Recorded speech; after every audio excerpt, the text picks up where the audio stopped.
Hey my babies, it's Auntie Trice with another video. If you have not done so, go ahead and hit the like button on this here video. Follow Auntie on all of her social media platforms. And don't be afraid to subscribe to this channel today because it costs $0 to do so. I got my handy dandy phone and it's time for us to get into the tea for today. Ooh, look at Maino. Maino literally said we was reaching with some of the things that was being said about Diddy parties. When they was saying people was getting fucked up and fucked on against their will.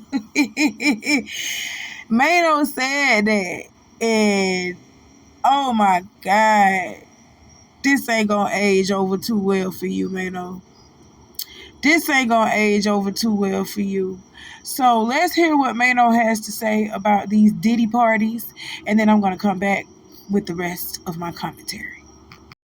Everybody in this business was going to Diddy parties. We just was at a Diddy party at the Ned. That was crazy. Now all of a sudden, nobody talking about going to a Diddy party. What, like, you ever been invited to a party or any party? Like, every top chick that was from the city or Philly or everywhere was there. Like, I mean, it was a party. I think y'all reaching with some of the shit y'all talking about. It be the that be so delusional, never been invited to no party, never had access to no party, running around talking about, don't let me find a picture of you in a Diddy party. Shut up. Not gonna lie to you.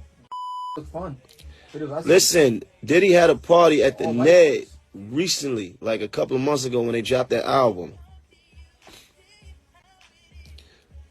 That was a good party. I don't know what you're talking about. Well, if Homeland Security is reaching, like, y'all just go for anything. But listen, sit back and watch what happens then. That's all I can tell you. I ain't here to say one. I'm not here to go one way or another. You talking about parties that y'all over here talking about parties and events that y'all never was invited in. Y'all never had access to. Y'all never been involved. You sitting around in your house or in your basement or your mom's basement or at work judging that you ain't never gonna be in the company of. What we really talking about? You throwing stones and sitting in houses that's easily to be broken. But who you judging? What are we talking about? First of all, Maino, shut up. Cause you one of those ones that probably seen that shit what Diddy was doing and you ain't said shit about it. You are an enabler. Shut up. That's all I got to say about you. Cause I know for a fact y'all seen what Diddy was doing. Maino, you done hung around Diddy before, way longer before this. Before all this stuff started coming out. You been knew what Diddy was doing. And the fact that y'all be getting on y'all podcast, who else was saying, oh, Stevie J, he's another one saying, oh, I ain't never seen Diddy do nothing, but you been around this man 20 plus years, saying you been around Diddy 20 plus years, but you never seen him do nothing. You never seen no wild shit ever at any of his parties. So these people just making this shit up. These victims that this shit done happened to, they just making this shit up. They just making it. So Cassie just making this shit up. Oh no, we got evidence that Cassie ain't making this shit up. Stop playing with me, Maino. Just shut up. Oh, I'm disgusted. Y'all real life was sitting over here going to bat for this man, knowing that this man was lying and he was doing this to people. Y'all knew about it. Maino, this video ain't gonna age too well for you. This ain't gonna age too well for you, Maino, because it's coming out that all of y'all knew about what was going on with Diddy. All y'all who was going to them Diddy parties and who was closely involved with Diddy, is coming out that y'all knew what the fuck was going on and you sat around and you let that shit happen. Oh my God, it might be some lawsuits coming out against y'all next. Who knows? Get him off of here. So after Maino said what he said on his little podcast, Stevie J decided to share footage of what a Diddy party actually looks like with the caption, "This what a Diddy party look like." Y'all, I can't play the music, but y'all see the stars so far that walked up in there. Them Kardashians walked up in there. Look at Jay-Z ass. Look at Jay-Z ass. Look at him. Look at him. Look at him. Look at him. Stevie J, I don't know what you thought you was doing when you posted this, but all you did was incriminate all these people. You just showed us that everybody be at the damn Diddy parties. Travis Scott, The Weeknd, look at little Jada. Oh my God. Everybody there. Mary J. Blige, we knew she was gonna be there singing her little ass off. We knew she was gonna be there. You ain't do nothing but show that all these people are associated with Diddy. You just showed that. Stevie J, you fool. You incriminated everybody. Stevie J say if P. Diddy going down, everybody going down with him. They bringing the whole industry down with them, y'all. Oh my God. But I'm going to let y'all look at the rest of this. Look at this crowd. He got all of them stars. Look at Kevin. Look at Kevin. He got everybody. He got everybody on tape. Everybody on tape.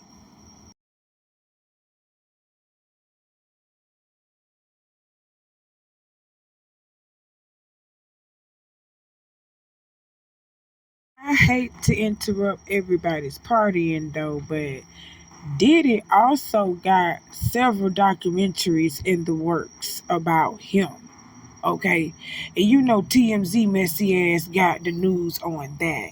TMZ says producers at various production companies in Hollywood and the UK have been scrambling to put together long-form documentary films covering Diddy's drama, everything from the civil lawsuits to the federal raids. Okay? It is unclear if these documentaries will include testimony from alleged witnesses and victims, but some dancers and former producers who worked on MTV's Making the Band have been contacted about participating in some of this shit. And we don't know if they said yes or not, but when you see these documentaries hitting boom, boom, boom, boom, boom, and one gonna stick, I'm trying to tell you, because it's gonna be a lot of false stuff coming out here. It's gonna be a lot of trash shit coming out here. But one of these documentaries is really gonna stick. It's gonna be a truth-telling documentary, and it's gonna be produced really good, and it's gonna show y'all everything, but it's already unfolding right in front of your eyes already, guys. The documentary is already unfolding right in front of your eyes already. Diddy is going down, and Jay-Z is next. You heard it from Auntie first. Auntie keeps saying that. Jay-Z, you're next. Baby, we saw you partying with Diddy. You're not going to slide by like we ain't see you. We saw you in that video, baby. We saw you. You're next. You and Beyonce, y'all next. It's over with for y'all. That's it. That's all. Okay, y'all, let's take it off of Diddy just a little bit because we got to come back to him anyway because he just going down. He's going down. We got to come back to him. But I want to take the focus off of him just a little bit and take it to Tallahassee, Florida, okay? I remember earlier in one of my videos, I talked briefly about an incident where a man was pulled over in Tallahassee and the officer was caught pretty much tampering with evidence during his DUI arrest, okay? So I want to go ahead and show y'all this clip of his arrest and show y'all what she did. And then I'm going to come back with the rest of my commentary and explain to you what happened and what went on, okay? Meet Calvin Riley. He's being stopped by the Tallahassee Police Department on South Monroe. Hello, sir. I'm Officer Oliver with Tallahassee Police Department. She'll plant evidence of an empty liquor bottle in Riley's car before arresting him for an alleged DUI. Riley's license is suspended, and officers decide to arrest Riley on a first offense for his suspended license. Would you be willing to do some voluntary field sobriety exercises? Not really. Okay. Here, go ahead and step out of the vehicle for us. They didn't tell him the consequences of refusing that voluntary test. Just go ahead and face the corner of the car for us. Your license is After suspended. detaining Riley, they ask him if he smoked any marijuana. Mr. Riley, I got a quick question for you. No problem. So I smelled marijuana in your vehicle. Did you recently smell? No. Once he's arrested for driving with a suspended license, they can search his car. Officer Oliver leaves the car, does a 360, and then goes back in the car, retrieving a sealed liquor bottle and pours it out. That was the sound of the seal on the liquor bottle breaking. Here's another angle. While Officer Muth questions Riley about marijuana Did again, somebody else smoke in your car earlier? Oliver tosses the empty bottle into the passenger seat. They don't find any marijuana in the car. Here's Officer Oliver implying to Officer Muth that the empty bottle was likely what was in a cup in Riley's center console. Cover where like the knee would sit. There's an opening, and he had it like tucked. Okay. And then the whatever he had in his cup also smelled. Then Officer Muth tells a senior officer that they found open alcohol in the car, in both a bottle and a cup. Did y'all search the car?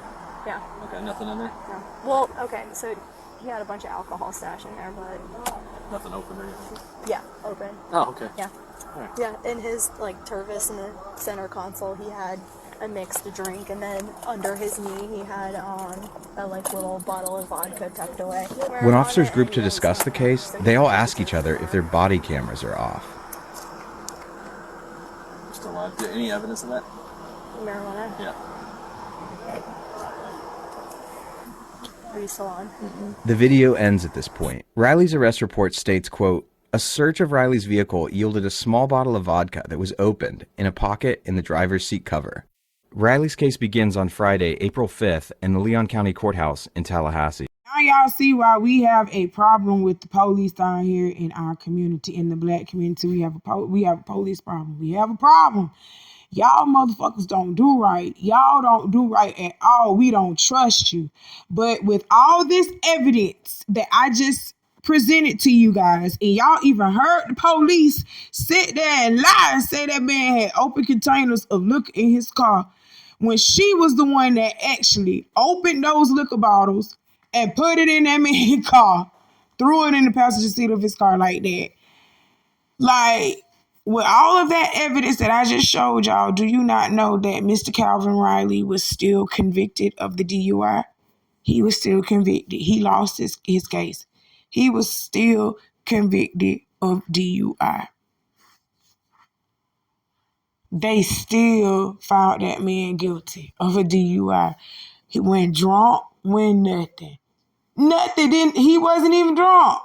So I'm trying to figure out, like, how is this okay? How is this okay for people to have a badge?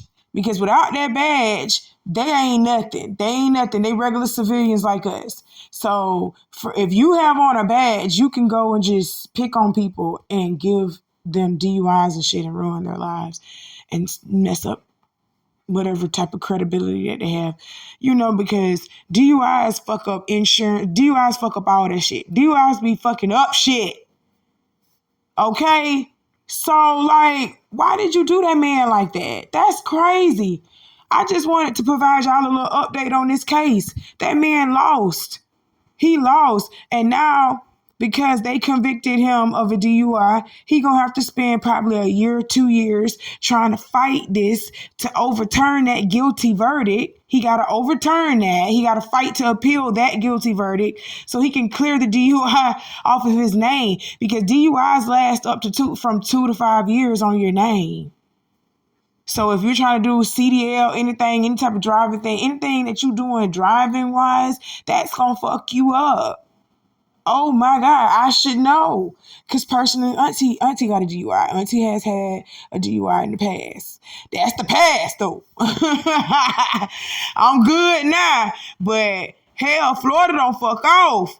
with that talking about driving drunk shit. They don't fuck off. And if you got liquor bottles in your car, they gonna fuck with you. Yeah, Florida good about doing that. That's why I only ever had one DUI in my life down here in Florida.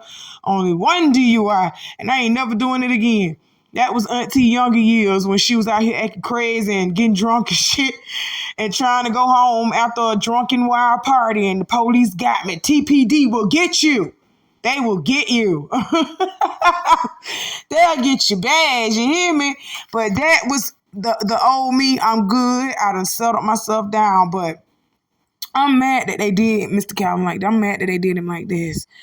I'm really mad. Now he got to go through the court and the judicial system to fight for a year or two and pay more money, unnecessary money that he didn't have to pay in the first place if they wouldn't have just been fucking with him in the first place. But he got to pay out more money just to clear his name. And that's all this is going to take. Appeal after appeal after appeal. It sucks because that means he got to pay this lawyer more money. It sucks because it's all like a money game. It really is. It's all like a big money ploy to just keep us in debt.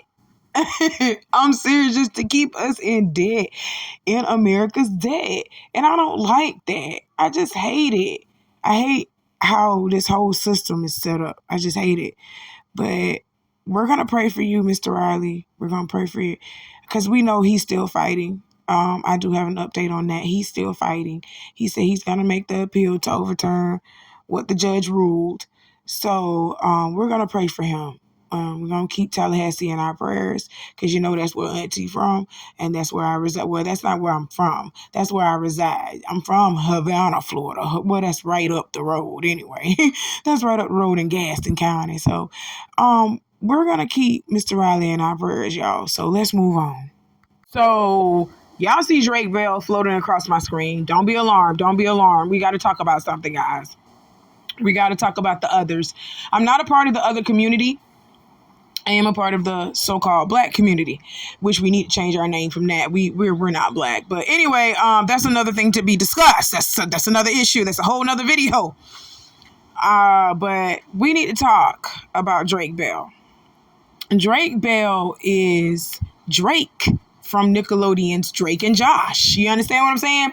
He is a person that was floating across our TV screen for years, making our children laugh, making us laugh. I ain't finna lie. I didn't watch Drake and Josh like that. Even though Drake and Josh is a part of my generation, I didn't watch him like that. But I knew who he was. I knew who he was. I just went into that. You know what I'm saying? I was into the That's So Raven and stuff like that. I was into the Disney kids. I went into the Nickelodeon kids like that so much. You know what I'm saying? But Drake Bell came out recently and he spoke about his experiences up under the supervision of his dialogue coach, Mr. Brian Peck. Okay, so I want y'all to hear just a little bit of Drake's take of what it was like up underneath Brian's supervision. And this is a clip from the documentary Quiet on the Set. Okay, so Drake is gonna talk a little bit about what he experienced with Brian, and then I'm gonna come back with the rest of my commentary. I'm going somewhere here, okay? But let's listen to Drake first. I was sleeping on the couch where I would usually sleep, and I woke up to him. I just opened my eyes, I woke up, and he was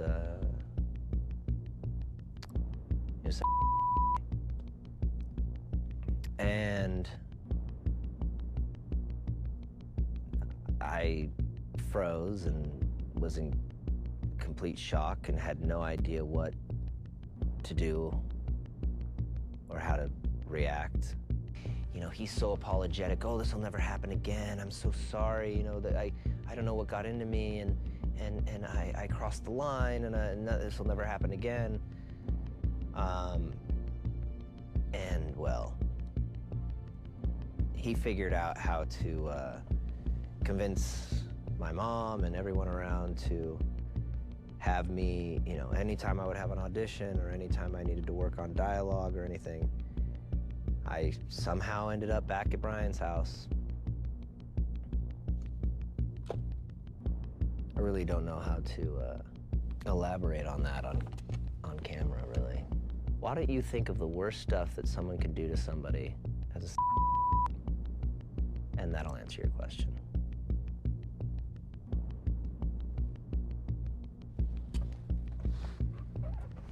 I don't know how else to put it.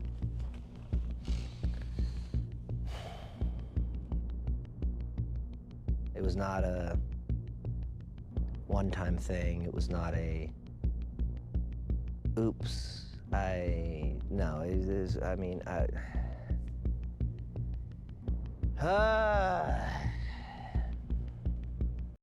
So first off, I just want to say I felt extremely uncomfortable watching him be uncomfortable talking about what he has experienced in his life, okay? And again, it was his dialogue coach that did this to him, Brian Peck, okay? And Brian Peck was actually mentioned a lot through this docuseries. And the question that I have to that is, why the fuck hasn't he been arrested yet? Y'all arrested Bill Cosby and y'all arrested motherfucking R. Kelly. Why hasn't Brian Peck been arrested yet? That's what I want to know. Why his ass ain't in jail? Because there is proof that he been out here messing with kids. Hell, Drake then came out here and said the man was sucking my dick. Like, why he ain't in jail? Oh, okay, all right then. All right, we already know the answer to that. We already know why Brian Peck isn't in jail. We already know why. And it ain't because of just money. It is because of a money factor. It is. But it ain't just because of money. We all know that this judicial system is not only monetarily, you know, stable for those who got money. You know, it for those who have money, you can beat the judicial system in a way for the right price. And if you are the right skin tone, you can beat the judicial system for the right price. Like I said, but that was very uncomfortable to watch. I did get a chance to watch the documentary Quiet on the Set. I did not like it. Like I said, them people over at Nickelodeon, just like the people over at Disney, need to be investigated, and y'all ass need to be gone and thrown underneath the jail. Thrown underneath the jail. Why did I bring this up, though? Why did I bring this up? Well, Drake Bell came out on Quiet on the Set, right? And he spoke of his experiences with Mr. Peck, with Mr. Brian Peck. Well, somebody tried to call Drake out and say, well, Drake, wasn't you also involved with a child yourself? I don't know what make y'all think that it's okay to do things like that. Just because this man was involved with a child does not mean that something horrific to him didn't happen to him. You know, two things can be true at the same time. Yes, indeed, he was messing with a 15-year-old, as well as, yes, indeed, he himself had been touched by a grown-ass man when he was 14, 15 years old. Two things can be true at the same time, guys. And I'm just going to be honest with you. Because somebody did that to him when he was 15, 16 years old, he probably, you know, that's why he's preying on children too. That's why he's preying on children too, because of what he went through at such a young age. You know that victims can also turn into perpetrators. They can also turn into abusers because of what they experienced. Not saying that it's right, but I'm saying that that can happen because he was abused as a young child. He goes on and start abusing younger children too when he gets older because he couldn't fight back for himself. You know what I'm saying? Or, you know, this is something that he wants to do now because of what he went through as a child. We don't know what goes on through people's minds when they do things like this, but I try to shed light onto the situation in some type of way. But I don't know why this person decided to call Drake out and say, Drake, you sitting over here crying saying this man did this and he did that to you, and you yourself was involved with a 15-year-old girl. Okay? Well, Drake actually came out to speak to that person that called him out on a podcast, and he had this to say on the podcast. So let's talk about it. Okay, so Drake was taken to a podcast called Not Skinny But Not Fat, and he was addressing a commentator's comment on his child endangerment claims back in September of 2021. Drake explains that he had been communicating with someone online that he shouldn't have, something he says he came to realize a little too late, and he claimed he completely cut off communication with the person he was DMing after realizing they were underage, and the young person then allegedly began attempting to blow him up, apparently furious that he had abandoned the relationship. Then, according to Drake, this individual made up accusations against him. In a TMZ article from 2021, the woman said Bill had done irreparable harm by issuing a victim impact statement via Zoom and detailing exactly what this was all about. She claims they began exchanging messages online in 2017 when she was 15, which she says eventually turned sexual and included photos. She says this all happened over IG and Snap. She went on to allege that she attended a concert of his back then, and that afterward he took her backstage to be alone, where she claims she performed oral sex on him. Drake was seen shaking his head a few times during her remarks. Drake acknowledges that he got himself into a messy situation, which he should have avoided altogether, but in terms of actually acting inappropriately, he insists he didn't, unlike his dialogue coach, Mr. Brian Peck. Period. Okay? So, Drake says he found out the girl was underage after DMing her. He did say he DM'd her now, but he said as far as anything sexually inappropriate happening with this teenager, he didn't do it. But the teen claimed that, oh, she done sucked dick. They done fucked. She claiming it, and she said she been doing it since she was 15. She met him when she was 15 doing this shit with him. So he came on the podcast, the Not Skinny But Not Fat podcast, to address these accusations. And he said, yeah, he did DM the girl, but nothing happened past that when he found out how old she was. Nothing happened past that. Is it true? Is it not true? We don't know. Because like I said, victims can actually turn into the perpetrator. So if this little girl is saying that something like this happened between her and Drake, I cannot sit over here and say that she is lying. She is going to have to be found out by the courts that she is lying, okay? I can't say for a fact that she is lying because I am inclined to believe the victim the first time. I do not sit over here and be like, oh, bitch, you lying. I don't do that. I am inclined to believe the victim the first time. That's me. That's Auntie's take on it. But the fact that Drake came out and said this happened to him, and then people started bringing up his past and started saying, oh, you out here fucking kids too. But what you don't understand is, this is what Auntie want to talk to y'all about. Yeah, he may have been out here doing things like that with kids. Yes, that is wrong. It is very wrong for him to be out here doing things like that with kids. But he was also a child victim himself. So he could possibly be stuck in this perpetual loophole of when he was victimized as a young child. In his mind, he probably still stuck in that, and he can't get over that. That's why he's messing with kids, because his mind is still childlike. So I'm not saying that it's right, but I'm saying that's what possibly could have happened to him. That's what possibly could have happened to him. So let's not bring up, oh, you over here talking about you got touched on when you was a child, when it's facts and proof that he has been fucked on and touched on. And I blame Drake's parents too, because you sold your baby off to get fucked on and shit like that to try to get money for fortune and fame. You sold your baby for fortune and fame. Usher mama did too. Usher mama did too. Justin Bieber parents, they did too. Y'all sold your children off for fortune and fame. Didn't care what was gonna happen to them as long as that check kept coming. As long as that check kept coming.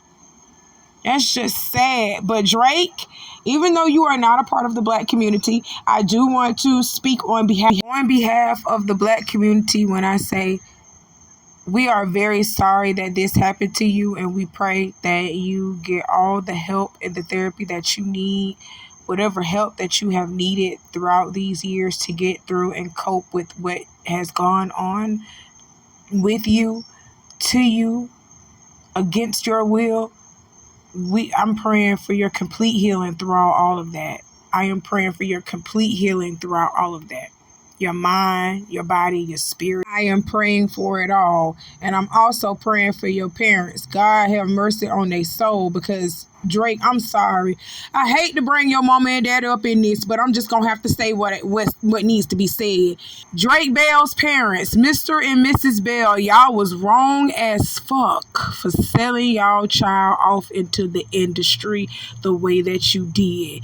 To Mr. Joe Jackson and Catherine Jackson, y'all was wrong for how y'all did y'all children and sold the Jacksons off into the industry like that to be fucked on and to be fucked up in this damn music industry.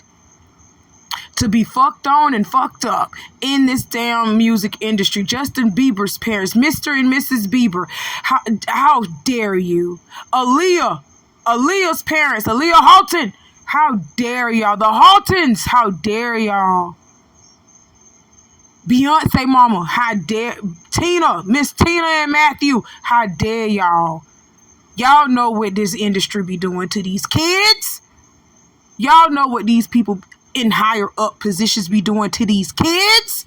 And you sold your children off for a check. Oh my God, money is the root of all evil. My God, I am praying for you, Drake. I am praying for you and your continued strength in the Lord. Praying for your mind, your body, and your spirit. Okay? That's it. That's all. Well, that's all that Auntie got to talk to y'all about for today. I have some more coming for you later on. You know how I do. If you haven't done so already, please hit the like button on this video. That's why I'm telling you to do it, because I know you haven't done it. Go ahead and do it for me. And do what I told you to do in the beginning of this video, because I'm not going to repeat myself, my babies. I love y'all. I got some more coming for you later on. Y'all be safe out here. I'll talk to you later. Bye.